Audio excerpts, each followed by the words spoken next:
Ben Backwell is the CEO of the Global Wind Energy Council. The GWEC represents the largest private sector companies in the wind energy space. Ben Backwell, thank you for joining us. As we all inch ever closer to COP28 now, later this year in Dubai, what role will the GWEC play?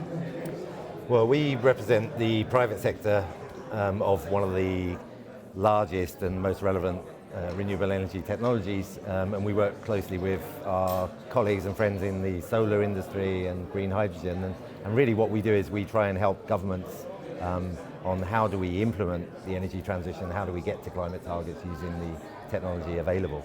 So our role really is to mobilize private sector capital investment in order to help governments meet their energy climate targets. Now you're saying it's the largest sector. What is that based on? Why wind rather than solar, for example?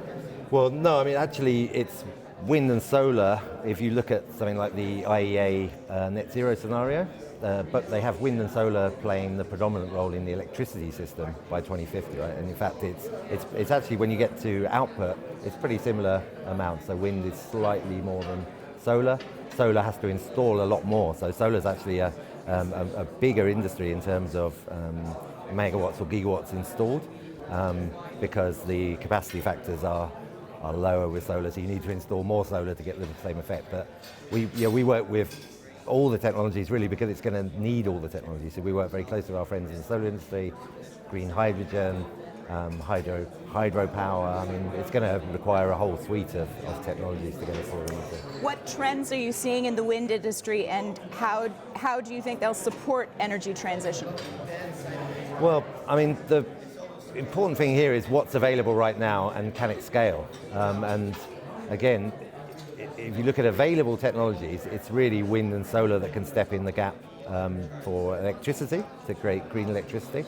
And then you need to look at the other sectors like transport and aviation industry, where there's an increasing emphasis on green hydrogen and how do you scale that up. So really for the energy transition part, those are the kind of key technologies. And then you have all the kind of enabling things that you need around it as well.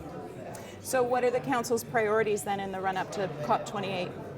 Well, we really want to make sure that this COP is a implementation COP, and it's based around practical outcomes, and it's based around really how do we face the challenges that we have ahead of us on the energy transition. This COP is the global stocktake, so it's really where the presidency and the countries and the parties will look at where we are in terms of meeting our climate goals and the findings of the previous COPs and IPCCs, and then come together around some kind of action plan collectively. So it's really, really important that this COP is not a talking shop, that it's practical, and it's about implementation. And the discussions we've had with the UAE presidency have been really positive, and we think that we can see that they're really laser focused on producing these outcomes. So we're quite encouraged from what we've seen so far.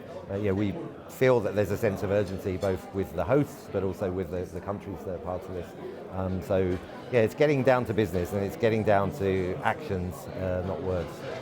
Great. Thank you very much, Ben Backwell.